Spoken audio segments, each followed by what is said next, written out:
সবার আগে একটা ভিডিও তোমাদের দেখাতে চাই। বর্তমানে সারা রাজ্য জুড়ে তিলোত্তমা নৃশংস হত্যাকাণ্ড নিয়ে যে আওয়াজ উঠেছে, যে আওয়াজ অবিরাম উঠে চলেছে, বিচার চাই, বিচার দাও, ধর্ষকের বিচার চাই, নৃশংস হত্যাকারীর বিচার চাই। সেই মতো অবস্থায় আরও একটা ভিডিও চোখের সামনে উঠে আসলো। সেই ভিডিওটা তোমাদের একবার দেখাই। দেখুন, এই স্যারটা একটা বাচ্চা মেয়েকে উল্টোপাল্টা জিনিস করছিল, সেই জন্য মারা হচ্ছে আজকে। এই স্যারটা দেখে রাখুন, বেনাপুরে বাড়ি, বেনাপুর চন্দনাপাড়ায়। ভালো করে মুখটা দেখে রাখুন। ক্লাবে ব্যায়াম শেখাতে এসে এরম কোপাট বন্ধ করে এই বাচ্চা বাচ্চা মেয়েগুলোকে, বুঝতে পারছেন সব? বেনাপুর চন্দনাপাড়ায় বাড়ি। ভালো করে চিনে রাখো, রাস্তায় নুনটের মোড়ে দেখতে পেলে ফেলে কোপাবে পুরো ওপেন। তারপরে হলে বল দিবে, আমাদেরকে ডেকে নেবে। এই ব্যক্তিটির ঠিক কি শাস্তি হওয়া উচিত অবশ্যই আপনারা আমাকে কমেন্ট করে জানাবেন। তবে যেতে যেতে কিছু কথা না বললেই নয়। বর্তমানে সমাজের যা পরিস্থিতি, তাতে করে আমাদের প্রত্যেক বাবা মাকে কিন্তু সজাগ হওয়াটা খুব জরুরি। আমরা অনেক ক্ষেত্রেই বাচ্চাকে অনেক কিছু গোপন করি তাদের বয়সের কথা ভেবে, কিন্তু যে শয়তানগুলো তাদের বয়স মানে না, তাদেরকে তাদের শিশুকালকে শেষ করে দেওয়ার জন্য, তাদের জন্য বাধ্য আমাদের হতেই হবে বাচ্চাদেরকে একটু একটু করে বিষয়গুলো সম্পর্কে সচেতন করা। তাই প্রত্যেক বাবা মার কাছে আমার অনুরোধ, গুড টাচ ব্যাড টাচের পাশাপাশি বাচ্চারা কোনো বিপদে পড়লে তাদেরকে কিভাবে সেখান থেকে বেরিয়ে আসতে হবে সেই বিষয়ে একটু সচেতন করুন, যতটা তার বয়স অনুযায়ী করা যায়। না হলে আপনার বাচ্চার ক্ষতি কিন্তু আপনাকেই কুড়ে কুড়ে খাবে। তখন হয়তো আপনার মনে হতে পারে যে আমি কেন আমার বাচ্চাকে আগে থেকে বিষয়গুলো শেখালাম না। কারণ আমাদের সমাজে এরকম বিকৃত মস্তিষ্কের মানুষ কিন্তু 0 থেকে শুরু করে 100 বছর পর্যন্ত রয়েছে।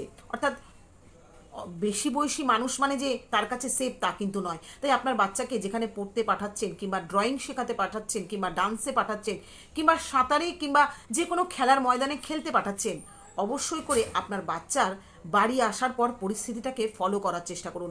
সে কি খুব আনন্দভাবেই জিনিসটাকে গ্রহণ করছে, নাকি কোথাও তার একটা কষ্ট বা ভয় কাজ করছে, সেটাকে ভালো করে বাবা মা হিসাবে লক্ষ্য করুন। তার জন্য সবার আগে সন্তানের বন্ধু হওয়ার চেষ্টা করুন। তাদের সঙ্গে কোথাও থেকে এলে একটু বসে আলোচনা করুন, সেখানে কি হচ্ছে, কিভাবে হচ্ছে, কে কে আছে না আছে, সমস্ত কিছু জানার চেষ্টা করুন। এবং যে যে জায়গায় আপনার বাচ্চা যাচ্ছে সেখানে কয়েকটা ফোন নাম্বার অবশ্যই করে জোগাড় করে রাখুন।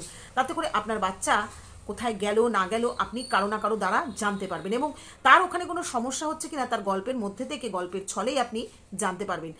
এবং আপনার বাচ্চাকে কতগুলো জিনিস অবশ্যই শেখাবে। যদি তাকে কেউ খারাপভাবে টাচ করে, সেই মুহূর্তে তার আশেপাশে যদি লোকজন থাকে, অবশ্যই সে যেন চিৎকার করে, কিংবা সেই জায়গা যদি সম্পূর্ণ ফাঁকা থাকে, তাই সেখানে চিৎকার চেঁচামেচি না করে বুদ্ধি করে সেখান থেকে কীভাবে পালিয়ে আসা যায় সেই বুদ্ধিটা তাকে সঞ্চয় করতে বলুন।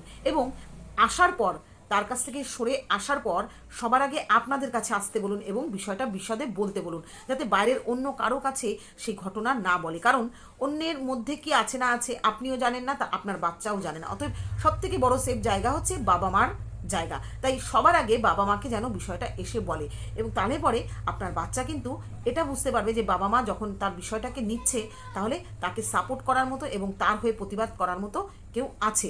কখনোই তাদের ভয় দেখাবেন না, বা এটা একটা লজ্জার বিষয় বলে তাদেরকে দূরে সরিয়ে দেবেন না, বা তাদের বিষয়টাকে ধামা চাপা দেবেন না। তাতে করে আপনার বাচ্চা কিন্তু সারা জীবন একটা ভয় এবং অনিশ্চয়তার মধ্যে জীবন কাটাবে। তাই অবশ্যই করে আমাদের সমাজের এই ব্যবস্থাকে কঠোর থেকে শক্ত হাতে কিন্তু আমাদের মোকাবিলা করতেই হবে। না হলে বর্তমান যুগে যে পরিস্থিতি, তাতে করে আগামী দিনে প্রতিবাদ করার মতো সাহস কিন্তু বাচ্চাদের তৈরি হবে না। তাই অবশ্যই করে আমি চাই আমার এই ভিডিওটা প্রত্যেক বাবা মার কাছে যাক, এবং প্রত্যেকে একটু বোঝার চেষ্টা করুন যে কিভাবে এই সমাজকে আমরা একটু উন্নত করতে পারি, এবং পরিবেশ পরিস্থিতিকে একটু পাল্টানোর চেষ্টা করতে পারি। আইন, আদালত, সিবিআই তারা কে কী করছে, আজও আমরা জাস্টিস পাইনি, জাস্টিসের আশায় বসে আছি। 18 দিন পার হয়ে গেল। তবে আমাদের যেই আগামী প্রজন্মগুলো যাতে কোনো রকম ক্ষতিগ্রস্ত না হয়, সেই কারণেই আমার এই কথাগুলো বলা। অবশ্যই করে যদি আমার কথাটা একটু মেনটেন করেন, তাহলে দেখবেন অনেক ক্ষেত্রে আপনার বাচ্চা কিন্তু ভালো থাকছে, সুস্থ থাকছে, সেফ থাকছে। নমস্কার।